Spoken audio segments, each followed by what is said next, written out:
안녕하세요. 김명선 목사입니다. 오늘도 전 시간에 이어 기독교 복음의 핵심 진리 로마서 강해를 시작하겠습니다. 오늘은 3장 1절로부터 이제 강해가 시작이 되겠습니다.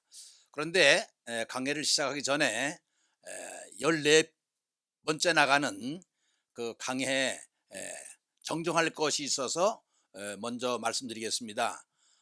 14편을 내보내면서 여리고성을 점령할 때에 여호수아가 정탐꾼 둘을 보냈다고 그랬는데, 제가 제 방송을 들어보니까 요단강을 건너와서 제일 먼저 한 일이 여리고를 정탐꾼을 보냈다고 그랬는데, 그게 아니고 요단강을 건너오기 전에 시딤에서 두 정탐꾼을 보냈습니다. 그것을 정정합니다.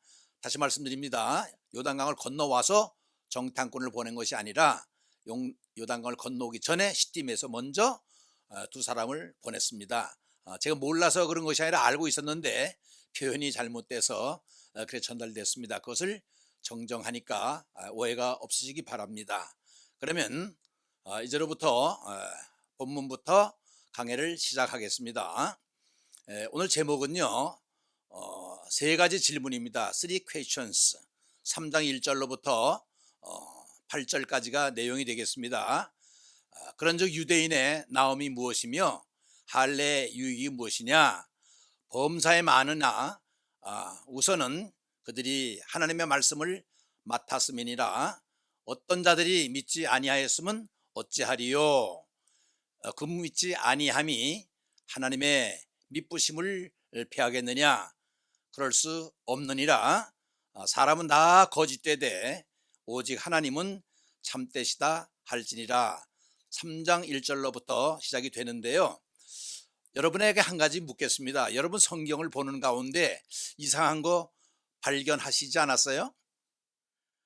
여러분 성경을 오랫동안 보셨을 텐데 성경을 보면은 이상한 거 한 가지 있습니다. 그것은 뭔가 하니 보통 문장이 끝나면 마침표를 찍게 돼 있죠. 또 의문문은 퀘션 마크를 붙게 돼 있고, 또 감탄문에는 감탄사를 붙이게 돼 있는데, 성경에는 의문문 부어도 없고 감탄사 부어도 없고 문장이 끝나도 마침표가 없어요. 영어에는 이것을 피어리드라고 그러는데 한 문장이 끝나면 그랬습니다 하고 점을 찍어야 문법적으로 맞는 거거든요. 근데 성경에는 이게 없어요. 창세기로부터 시작을 해서 요한계시록까지 아멘까지 끝날 때도까지 점이 하나도 없어요. 그럼 혹자는 이것이 출판할 때에 미스가 생겼나 하겠지만은 그런 건 아니에요. 영어 성경에 보면은 킹 제임스 버전이나 NIV나 모든 영어 성경을 보면 분명히 마침표가 있거든요. 문장이 끝날 때. 그러니까 그 사람들이야 합리적이고 또 그 과학적이기 때문에 문장에 틀림없이 마침표가 찍혀 있습니다. 그런데 한국 성경은 없어요. 출판업자가 이게 출판하면서 미스가 됐을까요? 아니지요. 궁금하지 않아요? 여러분 그거 발견 못했습니까? 문장이 끝나도 마침표가 없어요. 그것은 웬고하니 역사는 주님께서 주장하시죠. 하나님께서 주장하십니다. 지금도 인류 역사 또 구원사도 하나님께서 주장을 하세요. 그래서 언제 끝나냐, 이 역사가 언젠가 역사가 끝나는 날, 하나님의 심판이 끝나는 날 하나님께서 역사를 마무리 지을 때 하나님께서 친히 마침표를 찍으시기 때문에 창세기부터 요한계시록까지 마침표가 없는 거예요. 왜? 지금도 역사는 진행되기 때문에. 아셨지요? 하나님께서 역사의 마지막 점을 찍습니다. 그걸 기억해 두시고요. 왜 이런 말씀을 드리냐 하면 오늘 이 본문 말씀이 좀 어려워요. 내용도 어렵고 거기에 담겨 있는 사상도 어렵고, 많은 사람들이 로마서를 읽다 이 부분에 와서 헷갈린다고 그래요. 그래서 저한테 물어요. 이게 어떻게 된 거냐? 그래서 가만히 보니까 제목에 세 가지 질문이라고 했지요. 세 가지 질문인데 그냥 읽어나가면 이게 안 잡혀요. 그렇기 때문에 제가 아까 말씀드렸듯이 마침표도 없고 물음표도 없지만은 세 가지 질문을 내용을 명확하게 해주기 위해서, 여러분의 이해를 돕기 위해서 제가 이렇게 매 질문마다 의문 부호를 찍어봤어요. 그럼 여러분이 이해하기가 쉬울 거예요. 그래서 그런즉 유대인의 나옴이 무엇이며 할례 육이 무엇이냐, 의문부호가 나왔죠. 요거 하나 뭐 문제고, 범사에 많으나 우선은 그들이 하나님의 말씀을 맡았음이니라. 어떤 자들이 믿지 아니하였으면 어찌하리요. 그 믿지 아니함이 하나님의 믿비심을 패하겠느냐. 또 두 번째입니다. 세 번째는 이제 곧 나오기 때문에 그때 나오면 말씀드리겠습니다. 그래서 여러분이 이해하기 쉽도록 이렇게 의문부를 찍어서 세 가지 질문을 이렇게 이해하도록 쉽도록 만들었습니다. 그런즉 유대인의 나옴이 무엇이며 할례 유혹이 무엇이냐. 자, 그러면 설명을 들어가겠습니다.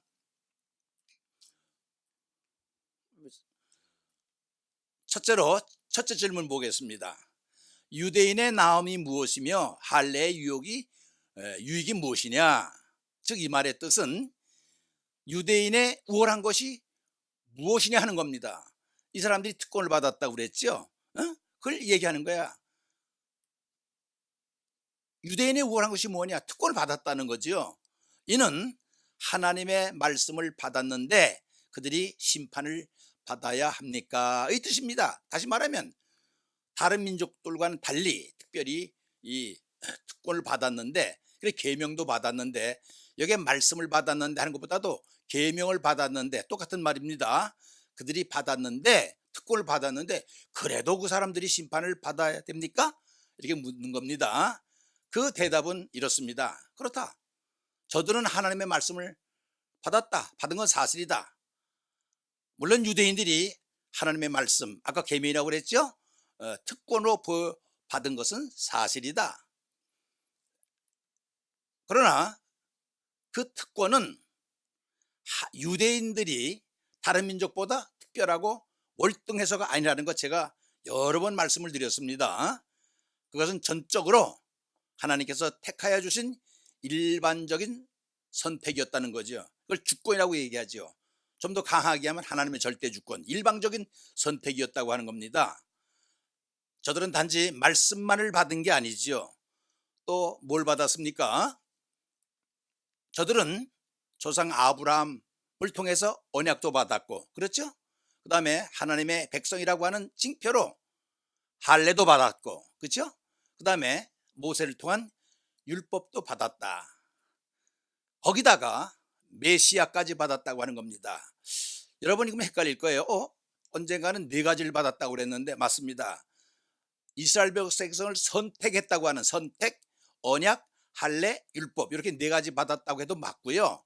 그 선택 속에 언약, 할례, 율법이 들어가기 때문에 세 가지를 받았다고 해도 맞습니다. 그리고 중요한 건 뭔고 하니 특별히 받은 것이 있는데 거기다가 예수 그리스도를 보내시는 메시아까지 받았다고 하는 것은 놀라운 사실입니다. 그렇잖아요? 어느 민족에게 메시아를 보냈어요? 유대민에게 보냈잖아요. 제가 볼 때는 유대인들이 받은 특권 가운데 이것보다 큰 특권이 없을 것 같아요. 메시아까지 받지 않았습니까? 그렇죠? 이처럼 저들은 다른 어떤 민족보다도 구별되게 하나님의 선택과 특별한 것을 받았습니다. 그렇죠? 그것은 참으로 놀라운 특권이 아닐 수가 없습니다. 특별히 말씀드렸지만은 메시아까지 받았다고 하는 것은 놀라운 일이죠. 그런데 저들은 오히려 그것들로 교만해져서 스스로 거룩한 백성이라고 자처하는 것이 아닌가 이 말입니다. 그래서 제가 여기다가 저들이 거룩한 백성, 즉 선민이죠. 이 선자는 뽑을 선자입니다. 택할 선자. 그래서 elected people인데 그 밑에 선민은 착할 선자죠. 그 people, 좋은 사람들. 그러니까 이 유대인들은요, 선택, elected people로 생각할 뿐만 아니라 자기네들이 선민, 우리는 좋은 사람, 완벽한 사람, 아마 이렇게 착각을 하는 것 같아요. 그래서 제가 그 구분을 두기 위해서 이렇게 적어놨습니다. 저들은 하나님의 택한 백성이지 좋다, 선하다, 그 뜻은 아니거든요. 근데 이 사람들은 이렇게 착각을 해서 아마 저들이 최고인 줄 알지 않나. 그래서 여러분의 이해를 돕기 위해서 그렇게 한번 구별해 봤습니다. 저들은 아브라함의 자손됨을 자부하고 있지요. 하나님이 자기 민족만 사랑하는 줄로 착각하고 있다는 겁니다. 더군다나 그들은 하나님의 계명대로 살지 않으며 오히려 그 많은 일들을 자행하며 스스로 그 특권들을 어겼으니 그러니 저들은 당연히 심판을 받아야 한다는 것입니다. 자, 다음으로 보겠습니다. 두 번째 질문은 뭔고 하니 믿지 아니하였으면 어찌하리요? 그 믿지 아니함이 하나님의 믿으심을 패하겠느냐? 많은 사람들이 이 부분을 잘 이해가 안 된다고 그래요. 왜냐하면 특별히 그 센텐스 가운데 문장 가운데 믿부심이 이게 무슨 뜻이냐고 많이 물어요. 그러니까 이것이 믿부심 단어를 쓰게 되니까 전체 그 핵심이 뭔지를 구분이 안 된다고 많이 물어요. 그래서 이 말의 뜻은 대부분의 유대인들이 예수 그리스도를 믿지 않는다고 해서 믿지 아니함이 하나님의 믿부심을 패하겠느냐 했을 때 이 믿부심이요 이스라엘을 구원하신다는 하나님의 약속이 무용지물이 될 수 있느냐 하는 겁니다. 다시 말해서 유대인들이 신앙을 통해서 하나님의 작정하심, 여러분 믿부심을요 그 영어 성경에 찾아보니까 킹 제임스 버전에는 faith로 나왔어요. 신앙, 믿음. 또 리빙 바이블에는 promises, 약속으로 나왔어요. 그런데 이것도 애매해요. 제일 확실한 것은요 하나님의 작정하심을 이렇게 해석하는 것이 참 좋습니다. 믿부심을. 다시 말하면 영어에는 약속, 신앙, 믿음 이렇게 나왔지만은 하나님의 작정하심을 패하시겠느냐. 무슨 말인고 하니 하나님께서 마음 먹은 것을 그것을 없이 할 수 있겠느냐 이 말입니다. 이해가 되지요? 왜 작정하심을 쓰는 거 아니 제가 7편 얘기할 때에 하나님의 의가 뭐냐 했을 때 의로운 하나님께서 예수 그리스도를 보내주셔 십자가에서 피 흘리게 하심으로 인해서 우리 죄 있는 사람을 죄 없이 의인으로 삼으려고 하는 하나님의 뜻, 하나님의 작정, 요 말씀했지요. 바로 이게 하나님의 작정이 그겁니다. 하나님이 한번 마음 먹으면 작정을 하면 절대 바꾸지 않는다고 하는 그런 뜻을 담고 있습니다. 대답은 이렇습니다. 그럴 수 없느니라. 사람은 나 거짓되되 오직 하나님은 참되시다 할지어다. 무슨 말인고 하니 절대 안 바뀐다는 겁니다. 하나님의 작정하심은 이스라엘을 향하신 구원의 계획은 작정은 절대 바뀌지 않는다는 거예요. 왜? 사람은 변덕스럽고 믿지 못하지만은 하나님은 변하시는 분이 아니기 때문에 절대 바뀌지 않는다고 하는 뜻입니다. 그래서 사도 바울은 뭐라고 그래요? 그렇지 않다. 나대돌 천만의 말씀 절대 안 바뀐다는 것입니다. 오히려 하나님의 뜻은 확고하다라고 3절 4절에 말씀을 해주고 있는 것입니다. 하나님은 선실하시고 참되시기 때문에 그의 약속, 작정이라고 그랬죠. 작정에는 변함이 없다. 이해가 확실하게 되죠, 그죠? 그 다음 보세요. 그래서 이스라엘을 반드시 구원하신다는 거예요. 그러나 모두를 구하는 것은 아니다. 그들 가운데서 예수 그리스도를 믿는 사람만을 구원하신다는 겁니다. 자, 그러면 사람들은 다 거짓되고 변덕스러워 믿을 만한 존재가 되지 못하지만은 그것이 하나님의 신실성은 듣기 좋은 말로 썼는데 작정으로 해석하면 좋아요.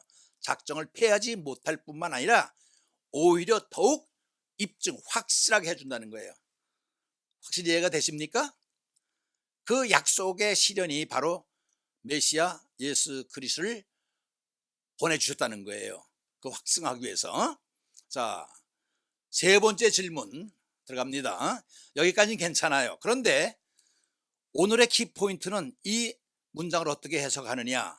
이것 때문에 로마서 3장에 들어가면서 헷갈리고 이해가 안 되고 사상에도 혼선이 오고 논리에도 혼선이 오고 요점 정리가 안 되는 거예요. 그래서 오늘 특별히 요 셋째 질문 요거 여러분 잘 하셔야 돼요. 제가 설명을 해드릴 테니까 신경을 좀 쓰시고 들어보세요. 우리의 불의가 하나님의 의를 드러나게 하면 무슨 말 하리요? 진노를 내리시는 하나님이 불의하시냐? 야? 요거 세 번째 퀘션 붙였죠. 그래서 세 번째 질문인데 여러분 굉장히 중요한 걸 들어갑니다. 우리의 불의가 큰 글씨를 썼어요. 하나님의 의를 드러나게 하면. 자, 보세요. 이쪽을 불의라고 그러고 이쪽을 의라고 생각하세요. 불의가 동기가 돼서 하나님의 의를 만들었다. 그럼 이것이 원인이고 이것이 결과지요. 이걸 A라고 그러고 이거 B라고 생각한다면 불의가 하나님의 의를 만들어 냈는데 이것이 이 패턴이 사도 바울이 보는 시각과 유대인이 보는 시각이 전혀 달라요. 상충이 돼요. 충돌이 돼요. 이거 여러분 분명히 아셔야 됩니다. 다시 불의가 의를 만들어낸 거예요. 그러면 무슨 말인고 하니 불의가 의를 만들어냈다고 해서 이 결과를 만들어냈다고 해서 이 불의가 옳은 거니 하는 겁니다. 결과가 좋으니까 과정이 어떻든 원인이 어떻든 다 좋다. 이것이 유대인의 시각이고요. 사도 바울의 시각은 아무리 결과가 의로 나타났더라도 이 원인이 잘못되면 불의라면 그건 불의다. 이렇게 보는 겁니다. 그러니까 이 의를 통해서 유대인들은 이 불의가 정당화될 수 있다는 거. 왜? 이 불의가 의를 만들어냈으니까, 좋은 걸 만들어냈으니까 이것은 불의가 좋은 것 정당화되지만 사도 바울은 아무리 의를 나타내도 불의는 불의니까 정당화될 수 없다는 겁니다. 이 부분에서 이 충돌이 되는 거예요.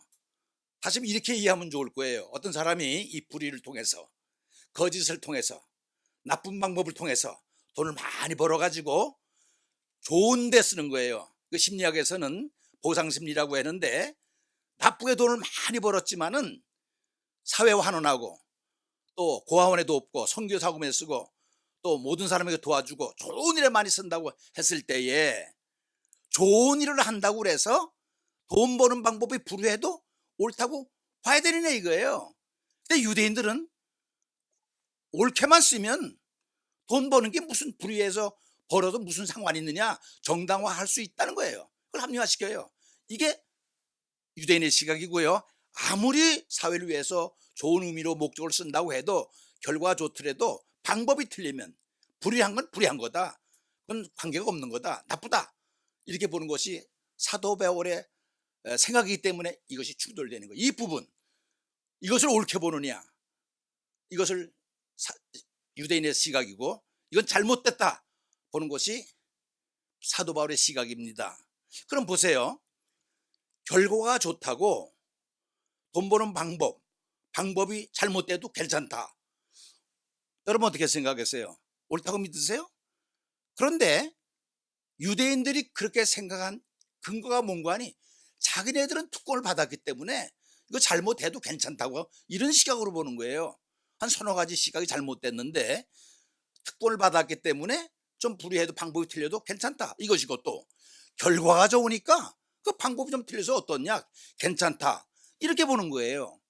그러면 하나님께서 볼 때는 이 문제를 어떻게 보겠느냐? 한번 생각해 보세요. 이 문제가 잘못됐다. 하나님은 공의 하나님이기 때문에 이 불의를 옳게 보지 않지요. 그래서 하나님께서 이 불의한 부분을 잘못됐다 판단하고 심판한다. 그래서 하나님께서 잘못됐다고 판단했다고 해서 그 하나님이 잘못된 거냐 하는 것이 사도 바울이 묻는 겁니다. 다시 말하면 이게 잘못됐다고 하나님께서 판단하고 심판하는 하나님의 생각이 틀렸냐 이거예요. 절대 그렇지 않다는 거예요. 잘못된 거는 하나님이 심판하고 판단한다는 것이 하나님의 생각입니다. 이 세 가지 시각으로 볼 때 유대인들이 실수하고 있는 거죠. 착각하고 있는 거예요. 근데 또 하나 중요한 실수를 하고 있어요. 뭔가 아니 착각하고 있는 게 뭐냐면 불의한 방법으로 의가 나왔다, 의가 이루어졌다 할 때에 이 불의한 것이 자연스럽게 의를 도출했습니까?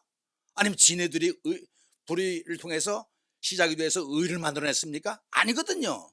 이 중간에 하나님의 은총이 있어서 이 불의한 자를 불쌍히 보고 긍휼을 베풀어서 의를 했다면 이 의는 하나님의 은총 가운데 온 것이지 이 유대인들이 한 것이 아니거든요. 에? 그런데 유대인들은 이 의가 자기의 불의를 통해서 된 줄 알고 이렇게 착각을 하고 있는 거예요. 이제 이해가 되십니까? 요 구도, 이것이 바로 사도 바울과 유대인들과의 상충되는 부분입니다. 그래서 무슨 말 하리요? 진노를 내리시는 하나님이 불의하시냐? 하나님이 이것을 잘못 보고선 잘못됐다 심판하고 판단하는 게 잘못됐냐 이거예요. 불의하시는 하나님 잘못된 거냐? 절대 아니라는 거예요. 사도 바울은. 이제 이해가 되세요? 이 부분을 이렇게 해석을 안 하면요, 이게 도저히 해석이 되지 않습니다. 그러나 이 부분을 명쾌하게 여러분 정리정돈을 하면 그 다음부터는 문제가 쉽게 풀어져요. 보세요. 이 말의 뜻은 우리 불의가 하나님의 의로 나타나는 것이라면, 이 불의가 하나님의 의로 나타나는 것이라면, 그 보세요. 그것은 우리 불의가 정당하고 합당한 것이 되었으니 무엇이 문제가 있느냐, 이게 유대인의 생각이라고 그랬죠. 의가 이게 결과가 좋은데 방법이 잘못되었으니 어떠냐, 괜찮다, 이것이 유대인의 시각이라는 거예요. 이 부분이 이해가 되시죠? 그죠? 자, 그럼 다음에 또 보겠습니다. 그러니 하나님이 우리를 심판하실 까닭이 무엇이냐는 거예요. 우리는 하나님 특권을 받아가지고 또 결과도 좋은데 하나님이 나쁘게 볼 리가 없다는 거예요. 그러니까 우리 하나님은 나쁘다고 보지도 않겠지만 심판도 안 하실 거라고 하는 이 유대인들의 착각이죠. 이해가 되세요? 즉 하나님이 우리를 심판하실 필요가 없다는 거예요. 왜?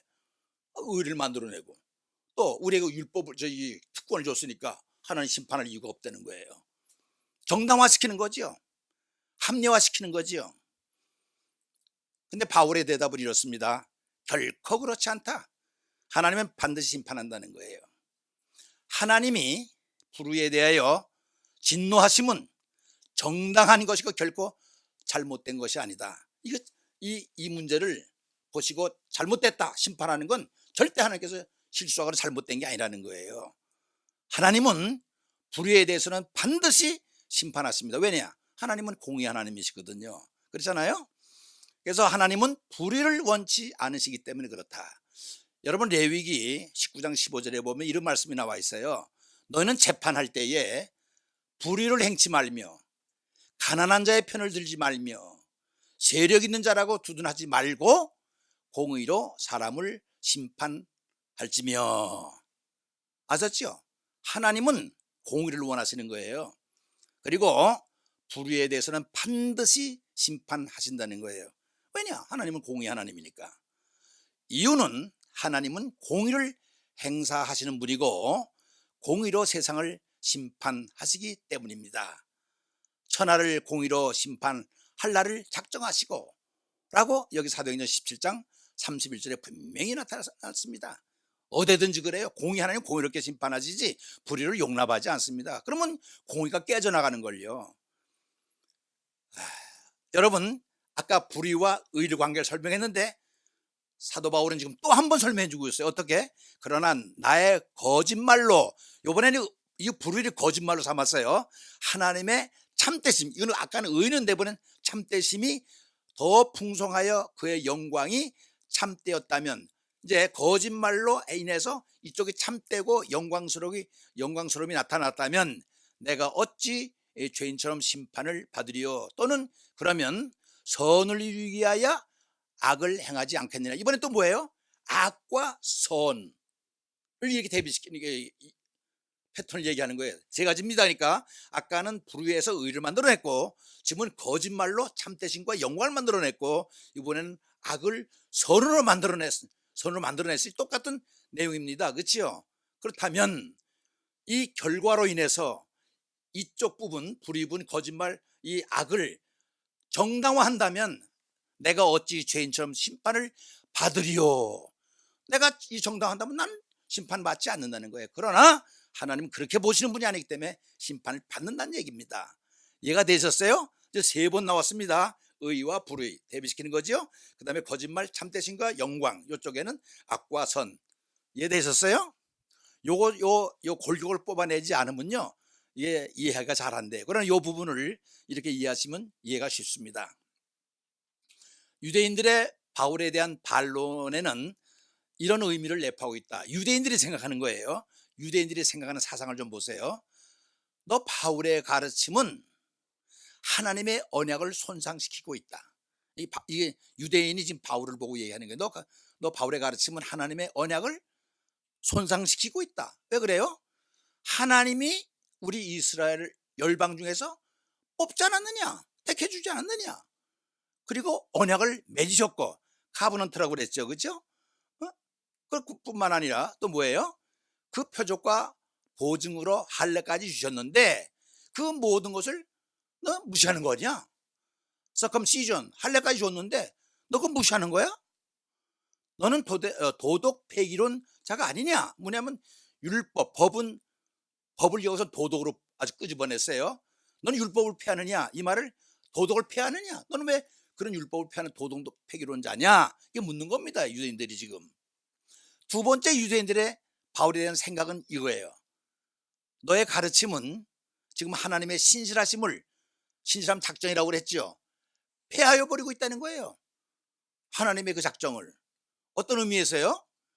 특히 약속, 그 중에서도 말씀, 계명이라고 그랬죠. 까지 주셨는데, 그렇다면 하나님 뭐냐? 그렇게 어마어마한 약속과 계명을 다 줬는데 폐한다면 그건 아니지 않느냐 하면서 지금 사도 바울에게 반박을 하는 겁니다. 특히 그 중에서 메시아의 약속도 있는데 그러한 신실함들은 어찌 되는 거냐? 없어지는 거냐? 하나님의 백성들이 신실하지 않다고 해서 하나님이 그 작정들을 폐하시는 거냐? 물론 아니죠. 그러면서 지금 사도 바울에게 지금 대응하는 것입니다. 세 번째는 또 이런 생각을 갖고 있는 거예요, 바울에 대해서. 너는 하나님의 저희를 배격하고 있다, 배척, 리젝트하고 있다는 얘기예요. 우리의 불의가 또 나오죠. 우리 불의가 그 부분의 의를 더 드러내게 되는데, 마치 범죄자가 불의하면 하나님의 의는 더 드러나는 것처럼. 잘 보세요. 범죄자가 불의를 더 많이 일으키면 더 의가 나타나니까 이 사람 긍정적인 시각으로 보는 거예요. 정당화시키는 거예요. 우리에게 죄가 더 있을수록 율법은 더 영광스럽게 보인다는 주장이다. 이게 무슨 말인 거 아니? 우리가 죄가 많으면 많을수록 더 영광스러움이 나타나니까 얼마든지 결과를 보고 정당화시킬 수 있다는 거예요. 그게 뭐예요? 죄가 많은 곳에 은혜가 많으니까. 그럼 어떤 논리가 성립이 돼요? 죄 많은 거 은혜가 많으니까 은혜를 많게 하고 죄를 더 많이 줘도 되네? 정당화시키는 거, 합리화시키는 것밖에 안 되잖아요. 그렇죠? 이제 유대인들이 지금 이렇게 생각하고 있는 거예요. 그런 하나님의 저희를 너는 무시하는 거냐? 바울에게 따져 묻는 겁니다. 자, 그럼 이번에는 질문에 대한 바울의 결론을 한번 볼까요? 인간의 불의와 거짓은 인간의 책임에 속한 것이지 하나님께 그 책임을 전가시킬 수 없는 것이다. 얘기는 뭐냐면 너희들이 불의를 저지르고 그 불의가 의를 나타냈다면 이 의는 너희가 맞는 의도 아니고 자연스럽게 생긴 의도 아니고 하나님께서 개입하셔서 구원의 은총을 준 건데, 그것을 갖다가 너희들이 그 잘못해놓고서 하나님께 모든 책임을 뒤집어씌우면 안 된다는 얘기입니다. 하나님께 전가시키면 안 된다는 거예요. 하나님 끌어내가지고. 인간은 하나님으로부터 오는 선과는 관계없이 악하고, 인간은 그 다음에 하나님은 인간의 악과는 관계없이 선하시다. 그러므로 인간은 하나님의 은총으로, 아까 얘기했죠, 은총으로 의가 이루어지고 은총으로 구원을 받는 것이라는 얘기예요. 너희들의 불의로 인해서 의가 생기고 되는 게 아니라는 겁니다. 이해하셨어요? 이 구도를 모르면 참 이해하기가 어려운 거예요. 그러니까 이 불의와 의, 이 관계, 이걸 정당하게 보느냐 안 보느냐에 따라서 이 문제를 쉽게 해결할 수 있는 겁니다. 그래서 하나님의 신실하심은, 작정하심은 책임을 회피하고 은총을 거부하는 죄인들을 그대로 내버려 두지 않으시고 마지막 날에 반드시 심판을 하신다는 거예요. 불의는 심판을 받는 거죠. 뭐 결과가 좋다고 해서 정당화시킬 수가 없다는 거예요. 합리화시켜서도 안 된다는 거예요.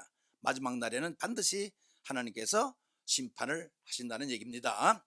그러므로 유대인들의 형식적 또는 율법주의, 왜곡된 선민의식, 그죠? 그리고 회개치 않는 완고함은 결국 하나님의 진노를 받음에 이방인들과 마찬가지로 심판을 면치 못한다. 이방인이나 유대인이나 불의는 다 심판받아요. 뭐 유대인이라고 봐주는 거 없는데 유대인들은 자꾸 특권을 받았다고 지금 방패막이를 하고 있는 거예요. 자기네들은 상관이 없다고, 모면할 수 있다고, 하나님을 통해서. 그러니까 우리를 뽑아주지 않았네. 이게 자꾸 변명을 하고 있는 거예요. 변명, 착각, 그죠? 그 다음에 오해를 하고 있는 거죠. 그렇다면 유대인의 잘못은 무엇인가? 유대인의 착각은 무엇인가? 우리가 두 가지를 볼 수 있는데요. 하나는 그건 불신입니다. 믿지 않는 거지요. 하나님께서 유대인에게 특권을 주심은 그들을 통하여 온 인류에게 자신을 계시하고자 하는 섭리에 비롯된 것인데, 이 민족을 통해서 내가 구원을 하려고 하는 이 뜻을 담고 있는데 저들은 불신함으로 저들은 주어진 특권을 저버리고 말았다는 거예요. 그렇죠? 어떻게 저버렸을까요? 믿음의 삶은 순종과 결단으로 나타나야 되는데 유대인들은 하나님의 말씀을 받았지만, 계명을 받았지만 그 말씀에 순종 없이 그저 형식적으로 받은 자가 되었을 뿐이라는 것입니다. 그렇다면 어떤 말씀에 대해 순종치 못했다는 말일까요? 이거 보면은 이 말씀이 나옵니다. 가장 큰 오류는 예수 그리스도를 메시아로 인정치 못한 오류라는 거예요. 메시아를 거절한 거죠. 예수 그리스도를 거절한 겁니다. 이사야 53장 1절 2절에 보면 이런 말이 나와요. 우리가 전한 것을 누가 믿었느냐? 여호와의 팔이 누구에게 나타났느냐? 그는 주 앞에서 자라나 연한 순 같고 마른 땅에서 나는 뿌리 같아서 고운 모양도 없고 풍채도 없는, 즉 우리가 보기에 흠모할 만한 아름다운 것이 없다. 이거 다 뭐 예수 그리스도에 대한 설명이에요. 예수 그리스도에 대한 묘사인데 우리가 전한 것을 누가 믿었느냐? 여호와의 팔이 누구에게 나타나느냐? 유대인에게 나타났잖아요. 누가? 그 이하 쭉그 예수 그리스도에서 얘기한 겁니다. 유대인에게 줬다는 겁니다. 자 보세요. 이처럼 유대인이 메시아에 대한 예언을 알고도 있었지만은 정작 메시아가 구주로 베들레헴에 태어났을 때는 믿지도 아니하고 받아들이지도 않았다. 거절했잖아요.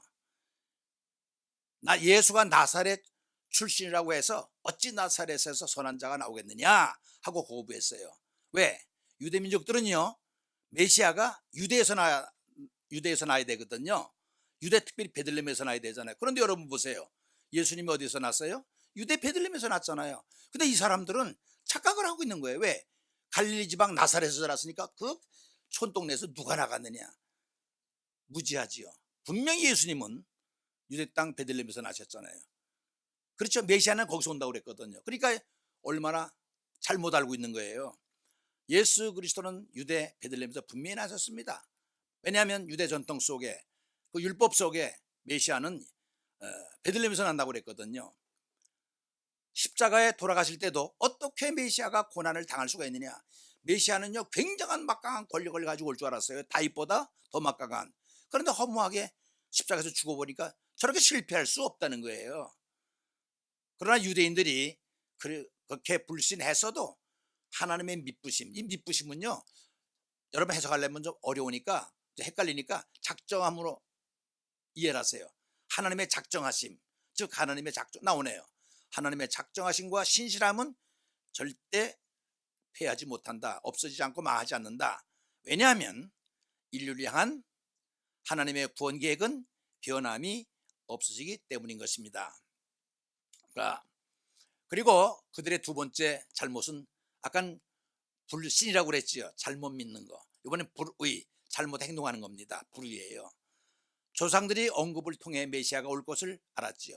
왜 하나님께서 아브라함을 택하고 야곱을 택하고 이삭을 통하고 계속 나오면서 12지파를 통해 왜 그래요? 언젠가 2000년 후에 메시아를 보낼 것을 지금 하나님은 설계하고 계시잖아요. 그런데 언급을 통해서 메시아가 올 것을 어렴풋이 알았어요. 이 사람들도. 그러나 저들은 적극적으로 배척하고 탄압하고 거절함으로 누구를? 메시아를, 예수 그리스도를 거절했잖아요. 죄악을 저질렀잖아요. 그래서 메시아를 모함해서 죽였잖아요. 아주 가혹하게, 가혹하게 십자가 처형으로 죽게 했잖아요. 유일하게 특권을 받은 저들이 독특한 방법으로 민족적 악행과 범죄를 저지르고 만 거죠. 1급 사형수에 해당되는 십자가 처형을 통해서 처리했잖아요. 그것도 빌라도의 손을 빌어서, 이방인의 손을 빌어서 죄 없는 예수 그리스도를 그들이 소리질러 이르되 그를 십자가에 못 박게 하소서, 십자가에 못 박게 하소서 하는지라. 이거 무서운 말이에요.